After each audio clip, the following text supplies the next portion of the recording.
actually the spark plug. How many presidents do I have in here? All right, I'm going to be harder on you than anybody else because I was the president for a long time.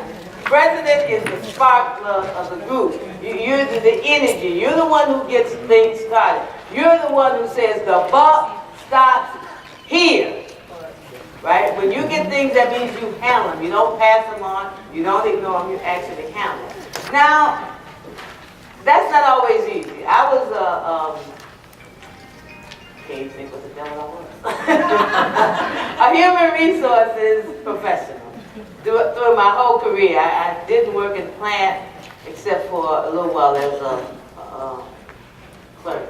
Nancy. Yes. Are there any books left? Or some people don't have books? We're out. Sorry, we're out because they told me 62 people were registered and I made 70 books. But what I can do for you is take your name. Well, this generous lady right here is going to give hers up. She has one at home. I've done these classes before. I was a human resource professional, and so a lot of grievances that I got, even now, a lot of issues that I have, I don't really know what's going on. I've been retired 13 years. And so, what does that mean? That means that you have to have a lot of resource people. You know, I'll call somebody up and say, what in the world is a 4000B? I got somebody that has adverse action because she didn't do it out and they say she's faking it. What is that? But I have resource people, and don't look at me like, no, she really did get fired for that. Yeah, I had somebody up on adverse action for that. So I have resource people all around. Now, when they explain something to me, I also ask them, what is the foundation for that? What's the policy? What's the regulation? Where's the memo, et cetera, et cetera. And so you have to do a lot of research as a president handling grievances because none of you know everything about all functional areas. So I don't want you to say, well, I don't know anything about that. As a president, you find out about it. And it's a good learning experience handling a lot of grievances because throughout the years I learned a lot about every functional area. And yet, I still don't know all there is to know about each one. So as a president, then, you have to learn about other functional areas and what goes on there and what rules and regulations govern those things. The branch leader is the presiding officer, and you're the one who runs the meetings, directs and controls the meeting, and a little bit later on we'll talk a little bit about Robert's Rule of Order.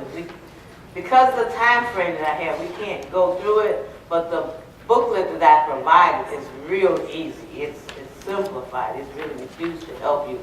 And you need to use Robert's Rule of Order whatever size your branch meetings are. And that is because it allows you to conduct business in an orderly fashion. And the president is the one who sets the tone and controls the pace. Must be familiar with what you're going to discuss. And we like to set frameworks for the agenda items. The executive board has a very orderly meeting, and some of you have probably heard some other things. I heard some real horror stories about the executive board before I got on it. I don't know what they did in the past, but I can tell you right now we run a real orderly meeting. Have any of you ever visited our office in Alexandria? Impressive, isn't it? Very impressive. We got this big oval table. We all sit around and our names in front of us. And we have somebody who runs the meeting, which is not Louis. He's the chairman of the board. And that person takes the agenda, and as we start with agenda items, we only address one until it is exhausted. And you have to raise your hand to speak. And we have all these passionate people on the board, but they have learned that you must raise your hand to speak. And so the chairman of the board writes the name down of the person who raises their hand. If somebody else raises their hand while the discussion is going on, he writes that name down. And for a couple of years, I sat next to the chairman of the board, and then afterwards, somebody else became chair. And we always sit in the same chair, so I was no longer next to the chairman. But I used to watch for him, because sometimes he was writing names. And so I would say, well, so-and-so raised his hand, and he would put the name down. And we actually discussed it in that order.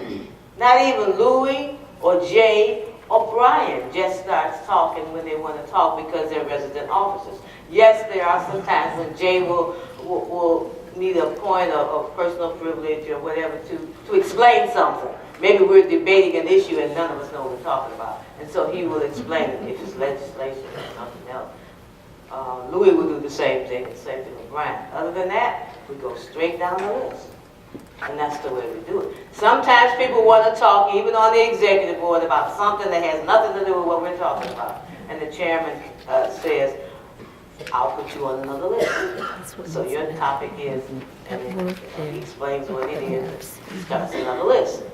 But you only talk in order after having raised your hand.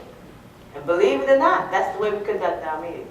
And it should be easier for a branch president to do that. Maybe you can assign the vice president to also look and see whose hand is up. Generally, I imagine you know all the people at your meeting, so you know their names. But it's the president who controls, directs the meeting and sets the tone.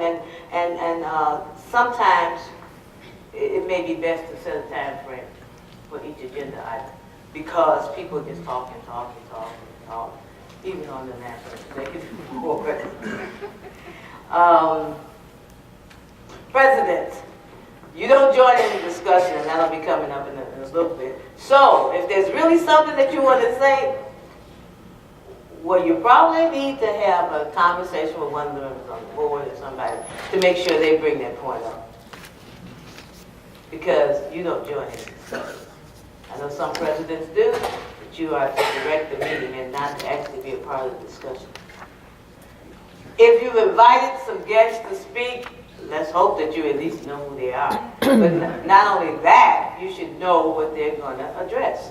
As a matter of fact, when you invite somebody to speak, you ought to say, we'd like for you to come out like Rochelle. You know, she knew when she got here that she would be talking about RIF because we asked her to address that. There are a number of topics that she could have addressed. We told her what we wanted her to talk about. And then you should have some kind of bio prepared. It doesn't have to be long, but at least you should be able to introduce your speaker.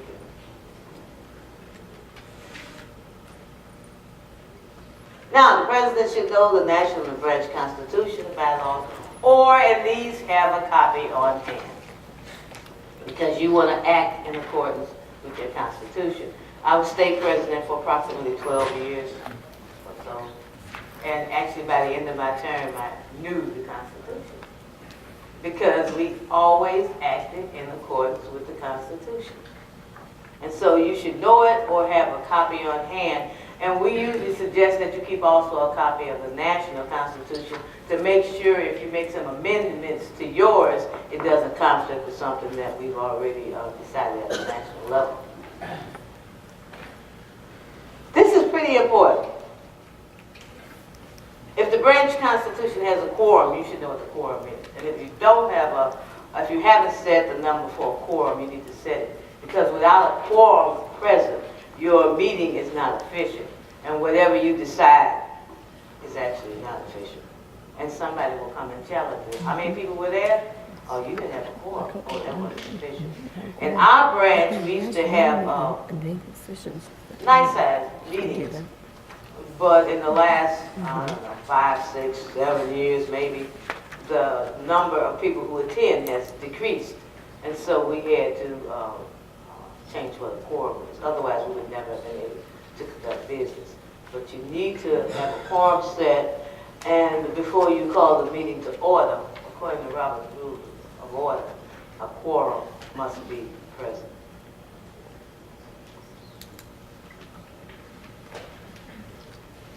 And you should stay within the established order of business, and hopefully that's what comes up next. There is an order to the meeting, and everybody who has an orderly meeting follows this order. You call the meeting to order, and you do that by, I'm a gavel person, I don't have anything. Right? You just bang, bang, and say, the meeting of Illinois State Branch is now called to order. Back on the roll call of officers, please. And the secretary will call off the names of all the officers who must respond. The secretary must also record whether or not those officers are present. And the next thing is always the reading and the accepting of the minutes. The minutes are read.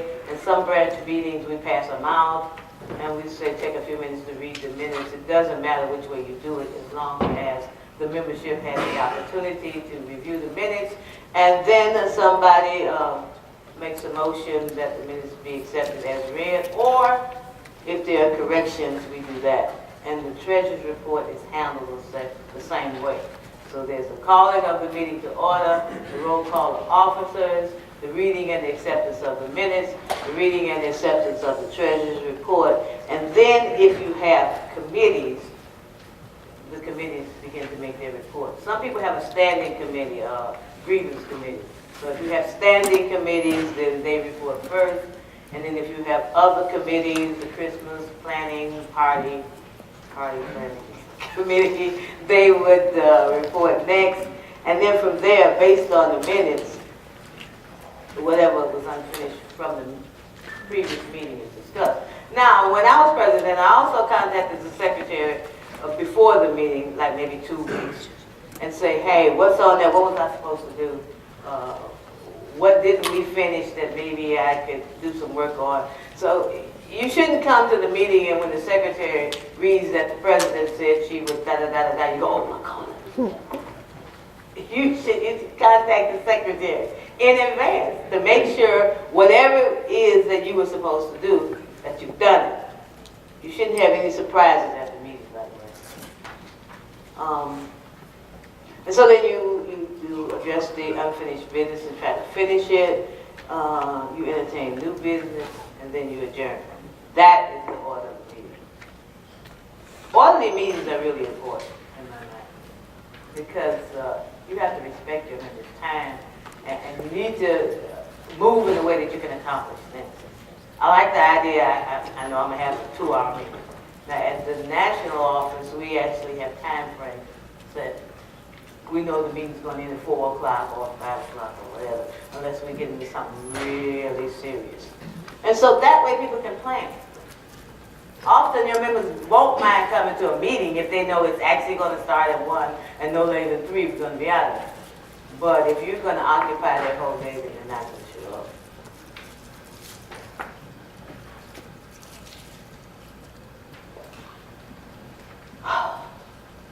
I always try to figure out what I'm going to say about maintaining order while allowing everybody an opportunity to speak on the issue. Sometimes that gets kind of hard. Generally not at our meetings because we know they're going to be held in order, but people like to just talk, and not wait for their turn, but you have to find a way to tactfully say, well, get to your name on the list. If you decide to use that, right now the person speaking has the right to finish. Of course, now you do have some long-winded people, and so then you also need to find a way to cut short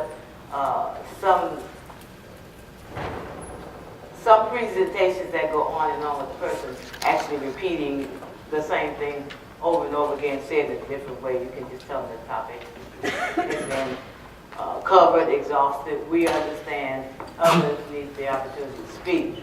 But the president also don't get caught up in motion. You don't get caught up in the discussions. You just kind of monitor. Unless, there is some knowledge that you have that the people in the room don't seem to have, and their discussions are in vain because policy says, regulation says you can't do this, or we don't have enough money, or if you know something they don't know, then you might interject. And if you really want to talk, then you have to give up the chair, as we call it, and tell the vice president to take over and get on the business. Keep the session moving, and you don't lose control to long-winded speakers.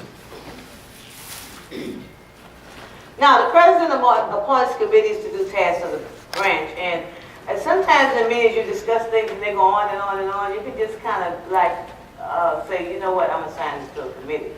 When you're assigning people to committees, though, you have to be careful who you pick as chair. A lot of times people like to pick their friends, and I always say all friends are not created equal, right? They don't have the same skills. Don't be like the Postal Service, who sometimes promotes their friends to their highest level of incompetency. Pick people who can do the job that needs to be done. Committees are a vehicle for taking care of business and without taking a lot of time in the meeting. It's also where some people get trained. They learn how to handle things, they learn how to do research, they learn how to talk with other people, and so it can be a good training for some people. The president selects the committee chairs carefully, and this usually determines how effective the committees are. And when I select the committees, I usually allow the chair to select the people that will work with him or her. And the president stays informed. Again, you don't come to a meeting blind. The president's got to know what we're going to discuss. You need to know what the minute says so that you can address those things that are unfinished. And you need to know what's happening with the committees. You can't sign a committee at one meeting and then don't talk to them again until the next meeting. They may not do anything. Some people need a little encouragement.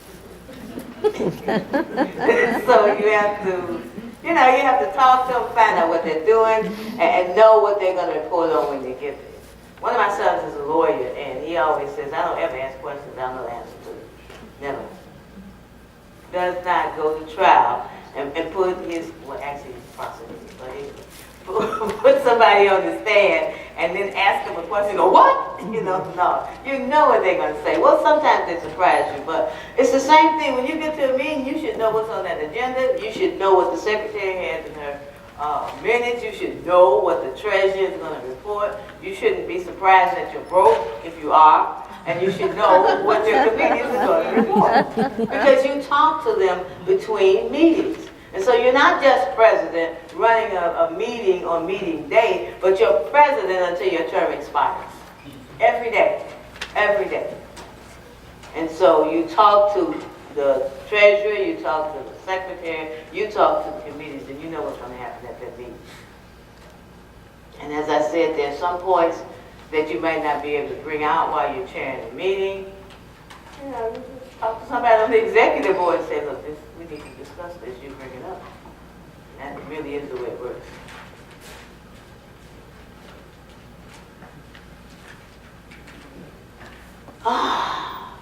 Actually, even my people in Illinois, and I'm going to say it in front of them, haven't learned this yet. The branch president is the primary individual charged with representing branch members when members have problems. The buck stops here.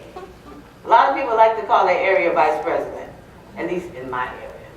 Maybe not in everybody's area. But you ought to be able to handle this stuff yourself. Yes, you can call anybody for information. I do have some presidents that will call me and say, I got this case.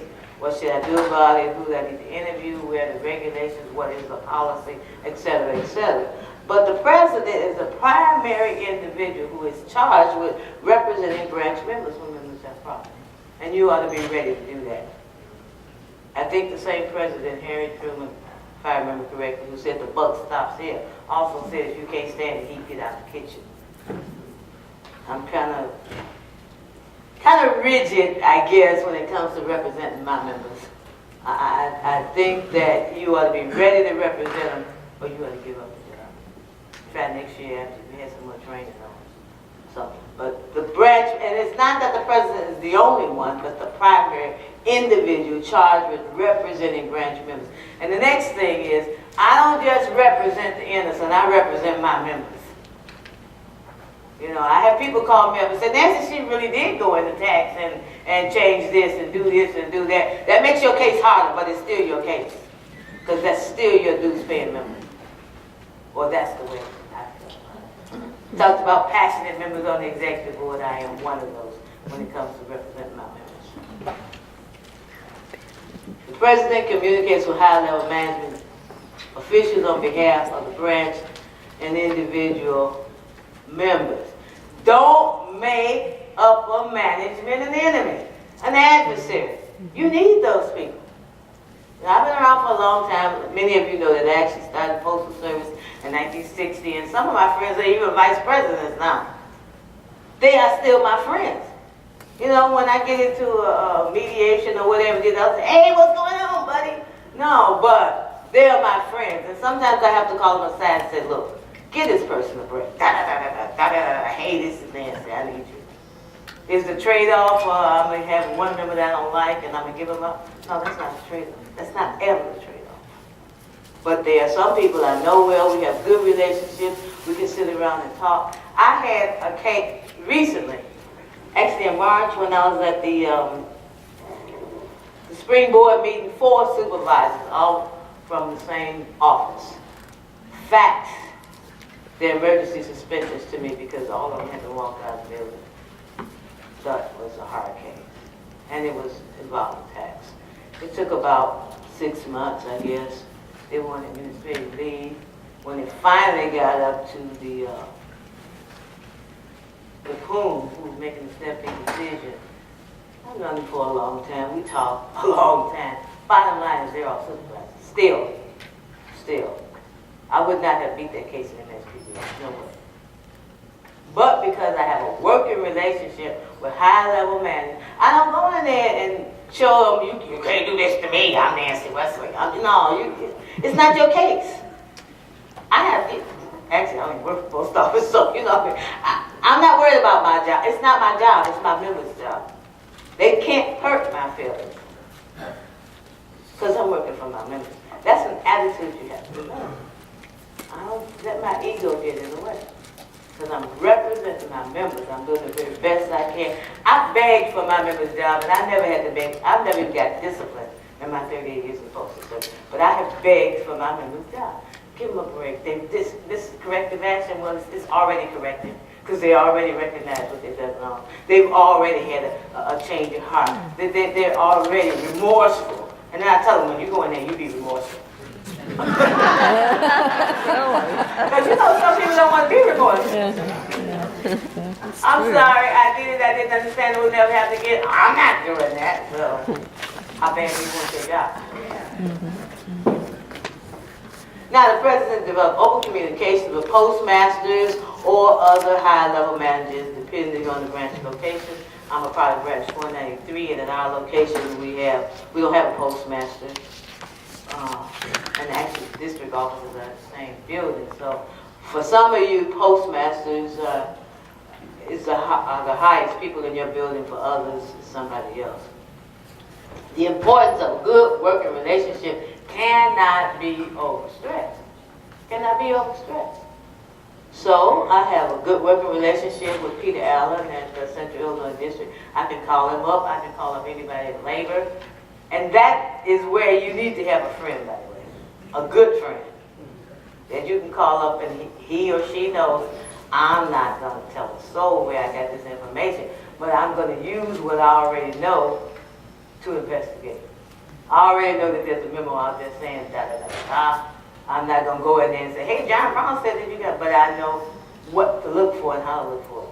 I talk to labor all the time. I have friends in labor. We stay friends because they know that Nancy Wesley is not going to go back and say, your labor rep told me such and such. I've had people about to be removed and they say, yeah, they really have to get her. Let me tell you why. Rochelle mentioned the other day that we talk often. We do. And sometimes I'm not asking for favors. Favors for things that shouldn't be. We had a guy who was impacted, and I guess they didn't like him much. And so, while everybody else was being placed, they weren't placing him. And he had requested some laterals, and there was some vacancies. He had done everything he was supposed to do, and they still weren't taking care of him. And so, I called up Rochelle, and I was like, Rochelle, would you call so-and-so at this district, I won't call his name, and talk to him? And she said, oh, he should have been placed a long time ago. I said, yeah, I know, but you're not doing it. She gave her a call. All of a sudden, in the next half an hour, he had a vacancy. Because I have a good working relationship with certain people who are in certain positions, and they will call and just instruct somebody to do what they need to do. But it's not just me. I'm saying you can do the same thing. You are not an adversary. Not an enemy. To the extent possible, you work with management. So the president develops an open communication channel with postmasters and other higher-level managers, depending on the branch location. Sometimes I need a copy of something that, they can't find somewhere. You got some friends that say, I'll get it. I know it is. So you have to net. You have to have NAPS people that you network with that can tell you a quicker way, a better way, an easier way of doing something. And then you need some people in management, some POOMs, some district managers even, who will give you some information and tell you how to get things resolved. And you have to know what to tell and what not to tell. Because once you tell on one of your friends, you know your connection is just been set. You have to find a way to use that information to get what you want, even though you know what the answer is, but the answer can't be, I know it because John Brown told me. Now, I'm moving fast through what is contained on these pages, but you need to study the guidelines on the page 2 through 6, or 2-6, 2-6 would be section 2, page 6. Everything I'm talking about is just about your hand. Maybe not the part about your friends, but everything is. Gotta have friends. And the longer you stay in the post office, the more you should have actually at the top. Somebody always moves up. All right? I know a lot of plant managers. Some of them used to work for me and be on my committees. Now we get to the duties of the secretary. This, too, is a very important position. If you go online at naps.org and pull the manual down, some of these things read a little different because they haven't been updated, but they will be. And it's things like I added, you should keep backup information on this. Flashbacks, I always get that technology. So that's not in your manual. It probably just says keep files. But most of it on the screen says what's in the book. Now the secretary's responsibility is to keep up with the membership rolls, and that's becoming more and more important as people move around. Sometimes for whatever reason, I don't know, they're not moved from your branch, or sometimes you get people moved to your branch that are not actually your members. You keep up with the membership rolls from the very beginning. You should have a copy of the 1187, and it should be filed. I mean, if you're real tech savvy, you may even scan them in and keep them in a computer file as well as a hard document file. But you know who the members are, and then you look on the VCO list when they come out, and you try to keep up with your members. Sometimes what happens is you will have somebody on your branch rolls that's not a member, and then when they get in trouble, I've had this happen too, branch that they should be in says, hey, they're not on my rolls, I'm not representing them. And the branch that they belong to said, I don't represent people in Texas or wherever they are. And so now this person is in limbo. You know, you got 10 days to respond to the discipline, and you got two branches saying, well, I'm not getting any money, and the other one says, well, I'm getting their money, but I don't represent anybody over there. So I've had this, trust me, I didn't make it up. So, you know, maintain these membership roles. The secretary is responsible for some correspondence. There was a time when, you know, you just kind of gave everything to the secretary and he or she typed it out and sent it out. Nowadays, a lot of people are computer savvy and they do their own, but things like notices to the members, that kind of correspondence, the secretary usually takes care of. Attendance records. Attendance records are very important. We're talking about attendance at meetings. Most of you pick your delegates to conventions based on their office and how many meetings they attend. And I've seen some big fights over, hey, I was at that February meeting. Well, you didn't sign the book. So, and I know larger branches like Chicago and maybe somebody else who actually takes care of the attendance record. But generally it's the secretary. But whoever it is, they should make sure as the people come in, they sign. That's what they do. But the attendance records are very important.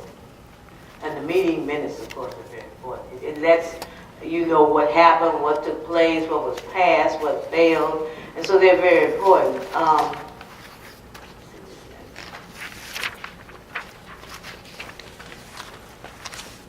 I'm not sure. I think it comes up later about the minutes. But the minutes do not contain every word that was spoken. It's a summary of what happened. But it certainly highlights the main points. If there was motions that were approved, adopted, then those things would be in there. Now, the secretary's responsibility of getting back, and I know some of you have secretary treasurers, so they would be doing this and the treasurer's job, and both have some involvement with the dues checkoff list. But you check your membership rolls to make sure everybody who should be on there is on there. You check out your type of members, active, associate, and honorary. Now, in a lot of branches, associate members don't, they pay direct. And so you need to keep up with that too, because once you put them on the list, headquarters will take out for that member. And if they don't keep paying you, you will still keep paying headquarters. So you need to keep up with the people who are paying direct. I forgot when it started, but now all branches actually are on dues withholding. And so all active members pay dues automatically, it's taken out of their checks. Secretaries really need to monitor these roles. But, in my area, I usually try to give the presidents and not the secretaries, and I imagine they pass them on to whoever they go to, list of all of the, in Chicago, it wouldn't be officers, it would just be members, but the other branches have many officers under them. So I try to give them a list that shows how many associate officers they are responsible for, because sometimes those things are mixed up too, and they're members, so you can keep a ready record of who's a member, who's not a member, who you're supposed to represent. Secretary is responsible for sending to headquarters officer information updates. That's when you have an election, when somebody moves, when somebody quits. This kind of information is maintained not just at the branch, but also at our national office. And so the secretary needs to make sure she keeps NAPS headquarters informed. Any letters that are sent to NAPS headquarters, other member issues, these things are all maintained by the secretary. And see, those little file cabinets. Most of us, well, I guess I still have file cabinets, but less things are kept in files. However you keep your files, whether you keep them as computerized files, or they need to be kept up to date and legible if somebody's still writing these days, centrally kept. I recommend that you use a flash drive, and so then when it's time to turn the records over to new officers, you have it on a flash. I had a computer crash once, so I'm real paranoid. I have an external drive, that's G. I have a flash drive, that's F. And I got the hard drive, and mine is stored in all kinds of places. But however you do it, there should be something that you keep up to date, something that is centrally located so that if something happens to you, members of the branch can get to those records, and they should be kept in a way that you can easily turn them over to the next officer. In the book, and I forgot what pages, but it's coming up, is a list that shows you what documents should be kept and how long they should be kept. The state of Illinois at one time, and they may still be doing it, I'm not sure, but before a convention, the secretary, the president, and one other person would get together and go over records to see which things needed to be retained and which things you could now take out. So when we first started doing that, we had things that were years and years old and no longer needed to be kept. And the secretary is the one that would consult a lawyer or CPA if needed. Secretary has a really important, yes? Leonard Polinsky, branch 545. The record schedule is on page 310. And it may be on this somewhere, but most of you probably don't know how long you retain something. Thank you, by the way. And so we do tell you, we don't leave that to your imagination. Secretary's responsibilities. You keep up with important records, whatever they are. Your minutes must reflect the decision that the branch made. And if you're having trouble keeping up, you need to stop the meeting for clarification and ask them to say it again. Again, all friends are not created equal. When you pick a secretary, come on. You know, pick somebody who really can't take notes. And if they can't, you'll find out at the first meeting, right? You know, you go, what? Did we do that? Yeah, so you really today need somebody with some type of computer skills. I won't insist, but you really do need them. And somebody who takes notes well. I can actually read my notes again. I think that's like a return to supervisor. Not right, just saying, I can read my notes. People, if you're going to be a secretary, you need to be somebody to read your notes. I've taken notes at a convention and didn't even look at them for maybe 10 months later. So, see, know what was happening. So you need to know how to take notes and to be able to, especially motions. The secretary should write down the motion exactly as it was stated, so that when it passes, a week from now, 2 weeks, a month from now, we will understand what it was that we passed. Any decisions, of course, are recorded, and this is what I add if your book doesn't say that, keeping a file on a flash drive. Some branches send officers the minutes in advance. That's optional.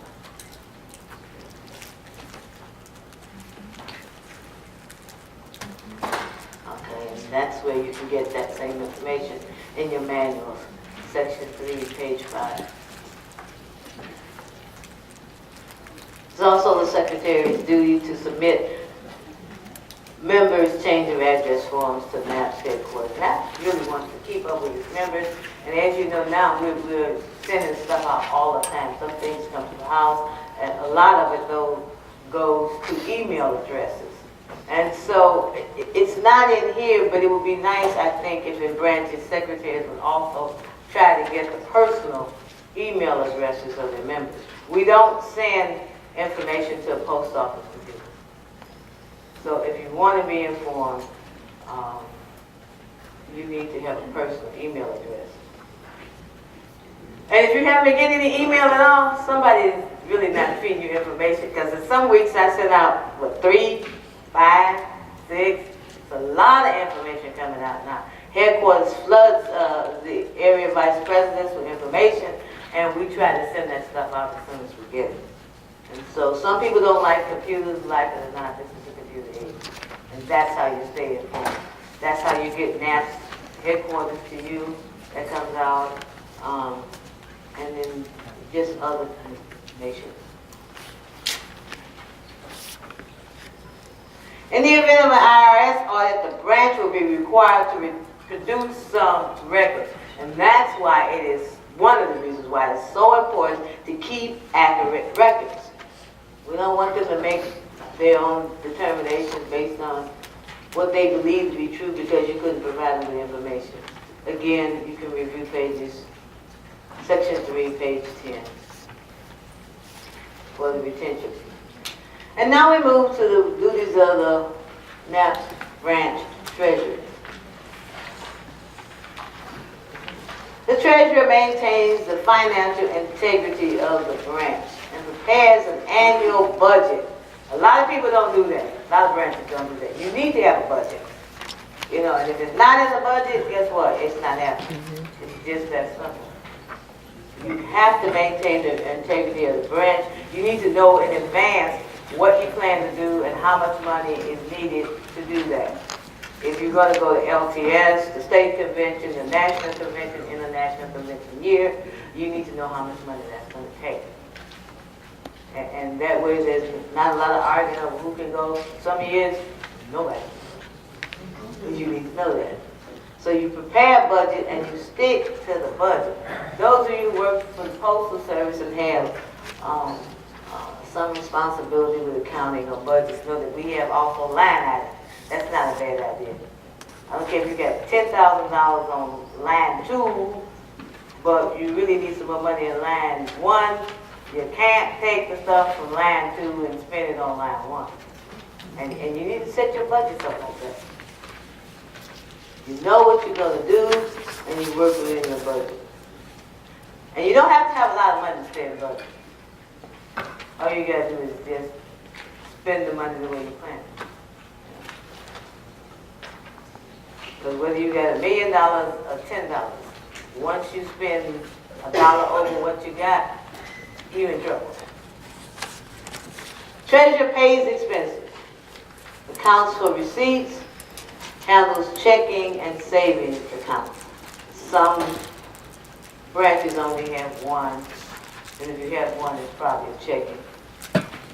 Documents all income and all expenditures, and prepares financial reports and tax returns. Brian talked a lot about the tax returns.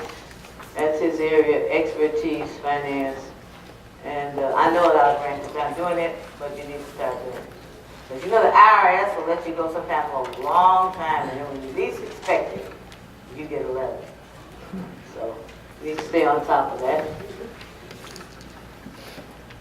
Those who really know me, Brandon, I used to do these presentations together. Usually when I got to the treasury part, he would expand. I'm just basically reading it.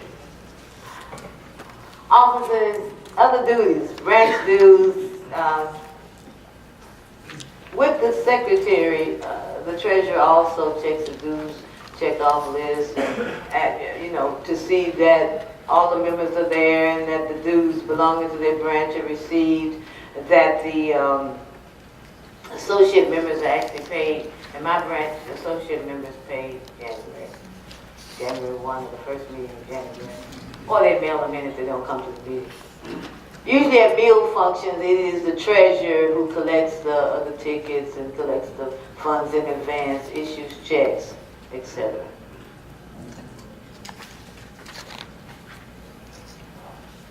Now, according to your National Secretary Treasurer, when we developed this, he said run all your transactions through your checking account. So you should be paying everything with your check and not some things cash. And because if you pay them through the checking account, all your transactions, you see what comes in and what's gone out. It keeps another record for you. Don't have cash and check payments. Tax ID the banks for interest. Bearing accounts, carry no cash funds at the end of the year.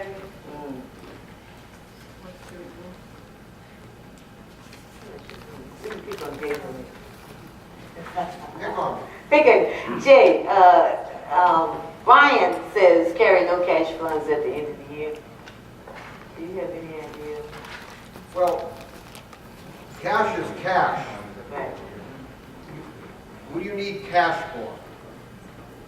Cash, if you have money in your left pocket, $50 in small bills, it's the branch's money.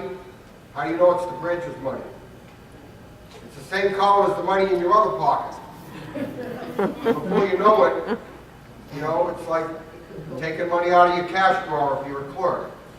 So you shouldn't really have, I mean, you may need cash available for something, you know, that's what you'd have it for, but then you need to put it back in the bank. And that way you always have a record. And you know, we have to follow IRS rules. And IRS rules require receipts. So now, even if you don't have a formal receipt sometimes, you make up a receipt. Piece of paper, here's what I did, here's what time. And then if you have if you get coffee or donuts or something for the meeting, and it doesn't even say where you got it, it's just a little receipt, staple it to it. And that way, when somebody comes to do your books at the end of the year or 2 years from now, you say, well, what's this $58 for? Well, you know what it's for, because you wrote a note. Yeah, I couldn't quite remember what that was about. Yes. Kid budget rate 23. Some branches or whatever may carry, I think I understand what he's saying. They carry a paid tax fund, as Jay said, you may have $50 in it, but at the end of the year, you turn all the receipts and what's left in that fund back in to reestablish it the next year. You never carry it over. It's used for what it's used for, then you reattach. But you need to have receipts for all of the funds that come out of that paid cash. But you never carry it over. You reestablish. You never carry it over. You know, at another time, you may go out and purchase something and use your own debit card. Well then, you turn in the receipt and you write a branch check to yourself, or you have the treasurer write it to you. Now you have a paper trail. Because we all have to, you know, depending upon where you have your meetings, you always have to buy something. You're buying pizza, all you need is a receipt. And then people will say, well, what was that $123 for? Well, remember that pizza you got? They go, oh yeah, that's right, you're covered. Always write a note on just get an 8.5 by 11 piece of paper, pizza for the meeting, and you should have the, you know, then you have the record of who attended the meeting, because a lot of you use a logbook to sign people in. You can even take a Xerox picture of that, staple it to it, now you have all your papers in order. It doesn't take that much more work to do, because otherwise, if you leave it to memory, you forget. And at NAPS headquarters, we have a $4 million budget. So you better have a paper trail when you're dealing with a $4 million budget. I don't know how many of you use a voucher system, but you really need to. You need to have some kind of voucher, and you can make them up yourself. They look different, but it needs to show that this expense was authorized, what it was for, how much you spent. I mean, I even give receipts for tolls, and I finally decided to get an iPass, and I can just print it out at the end of the month, and it shows my travel, where I went, and I put that, I attach it to my voucher too. I try to document everything, even though tolls are 80 cents. I might not favor one, but whatever it is, if I spend some money and I use it for NAPS purposes and I want to be reimbursed, then I make sure I have the receipt and it's attached to my voucher. I don't know if you guys have vouchers. You might want to establish or set up something that serves as a voucher to explain your expense. And then it makes it easier on the treasurer too, to keep a record of exactly what was spent, what was reimbursed, and why. So that's a system that you need to start if you haven't.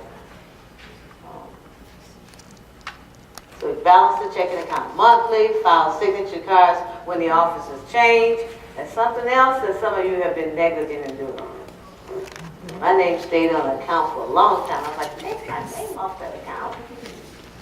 The new officer couldn't hardly do business because my name was on it. It's been on there for years, but I was no longer president. My name used to come off. All withdrawals should require at least 2 signatures. Some people have it set up for 3. Begin a new page at the start of each financial year. So these are the responsibilities of the treasurer of your branch. And if you have a secretary treasurer, then these same rules apply. I shouldn't say rules. Treasurer's responsibility is communicating with NAPS headquarters and members, when dues are being raised. If I remember correctly, we just send a letter to NAPS headquarters and advise NAPS headquarters that we are raising our dues from whatever it was to whatever it's going to be, and then they take out that amount.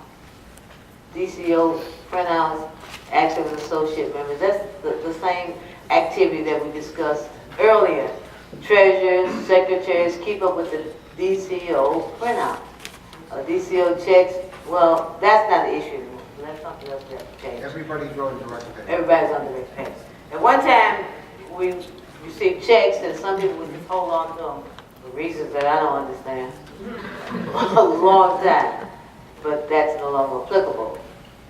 Every meeting should have a treasurer's report. And there should be an audit committee assigned to audit the books at least once a year. And then there should be an annual detailed financial report. Nancy, can I add something? Sure. We send out by email every month a DCO report to someone in your branch. Now, you're not all getting it, and I don't think you all need to get it, but that is your membership report. So what you all need to do, because you're not all the people that get them in your branches. Someone in your branch gets that report. It's very easy for them to email it to you, so you would have a list of members. If you're representing somebody and you want to know if they're a member, you need to talk within your branch to find out who gets that report, so they can send it to you electronically. And you don't need to print it, you just need to save it in your computer, and we update it every month. So that report is available to someone in your branch right now. The branch president should have it. You know, that's up to you who gets it. So, and then if that person changes, you need to make sure that someone else knows about it. One other thing, we talked about associate members. Once someone is signed up as an associate member the first year, they're an associate member. And every year, they could be dead for 10 years. We're gonna take the dues. We'll take that money out of your branch fund for that associate member. So you need to have someone in your branch that's responsible for associate members to every January or whatever your cycle is to say, you gotta pay up. And if they don't pay up, you need to contact NAPS headquarters so we can take them off. Because otherwise you're getting charged. So when you get that DCO report, you look at the associate members and then find out if they paid. And a lot of times if they go a year or two, they're not gonna wanna give you 100, whatever, you know, for 2 years, they're not gonna wanna give you whatever it is that you charge them. Okay? Keep that in mind. And our associate members pay what is that? Yeah, but a lot of branches charge different rates. Right, but I just wanted to know they're gonna be losing $45 a member. So you better make sure, yeah, my branch pays more than that, that's fine, we don't have a problem with that, but whatever it is, that amount needs to be paid, because as he said, once you submit their names, they're associate members forever. And more than ever.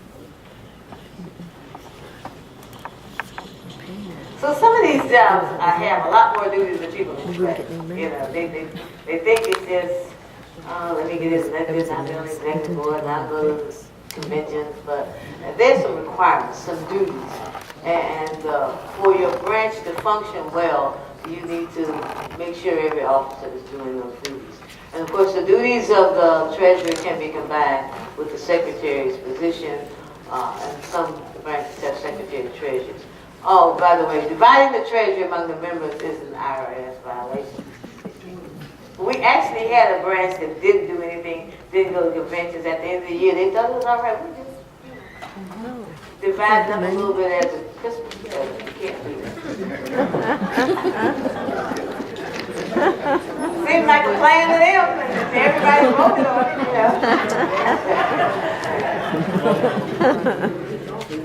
Now, there are several types of committees, and you may choose to have all of them, some of them, none of them, but a lot of branches do have a membership committee, and the job of the membership committee, of course, is to focus on membership. I've looked at some of the non-member lists, and many of us have more non-members than members, and so you need somebody to be working together to plan some strategies so that you can get to those non-members and sign them up. Some branches have grievance and discipline committees that review the discipline, and I would imagine most of them have people from different functional areas, so that as they review of the people with the expertise in that area can give some advice to the person actually handling it. We seem to be getting less and less resolutions at conventions, state conventions, and national. But the resolution committee usually discuss those kinds of changes that they think would be to the advantage of the organization, and then they write them up. We do have a class at this training symposium that teaches you how to develop a resolution. Constitution, bylaws, review not only the branch constitution and bylaws, but the one for the national. And if you see something that you think could be improved by a change, then you write it up and be prepared to present it to the national convention. And so these other committees are just suggestions, but it's a way to get things accomplished. Without discussing it at the whole meeting, you assign it to a committee, and they do all the legwork and then report back at the branch meeting.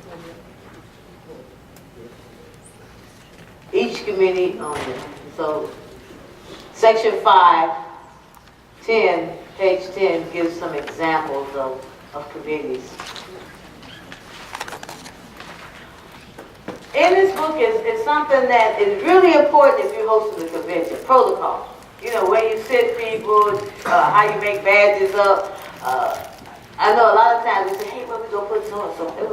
So-and-so. You know, the only thing we seem to know for sure is that whoever's gonna be on the mic, the MC, or...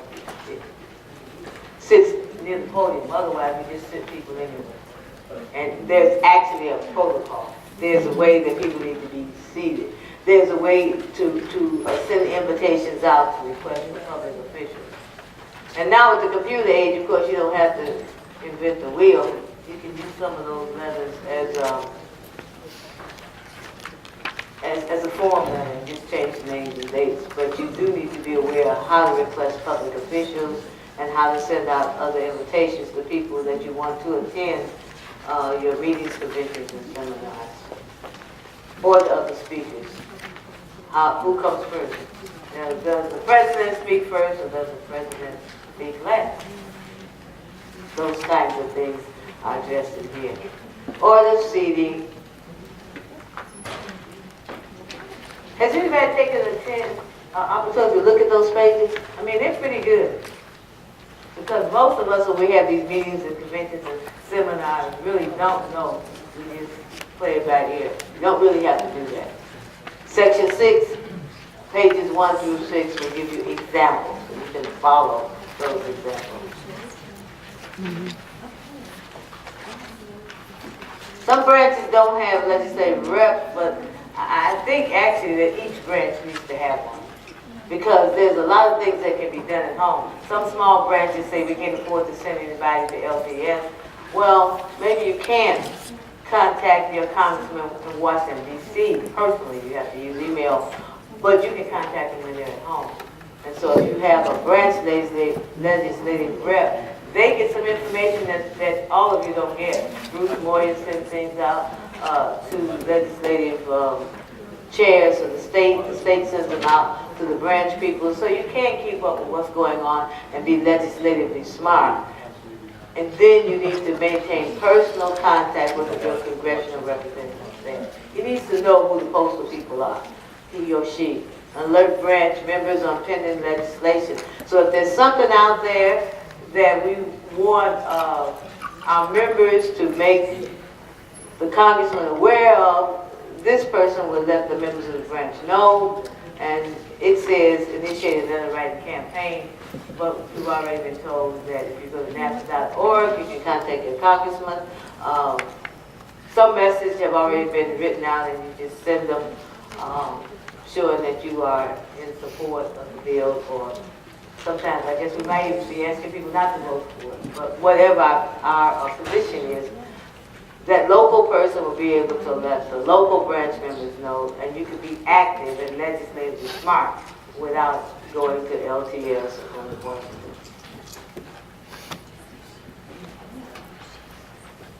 And then the pages, tab 7, pages 1 through 19, talks about developing contact with local media.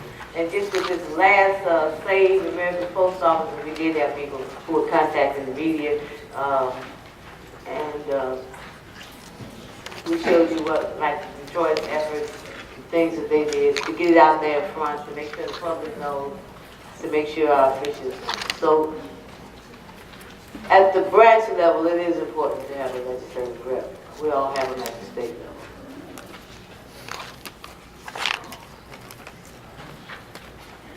level. Okay. Does your program say break here? Yeah, we need a little bit. Nancy, Yes. those of you that did not get a book, there's a lot of information in the book that Nancy wasn't able to cover. If you didn't get a book and you need one, write on your tablet your name and address, your branch, where you want it sent to, give it to either Nancy or to me. And Nancy and I'll get together and I'll see that it gets mailed out to you. So write your name, address, give it to Nancy or me, we'll get you a copy of the book. Right. Of course, now you get to the part that I really like. This my Let's hold on, make sure everything's outside and get chance to them. Make sure what? There are people, you're gonna do 6:50 now? Yes. Yeah, we got people there to welcome in. Okay. I do have a question. Sure. How does the branch get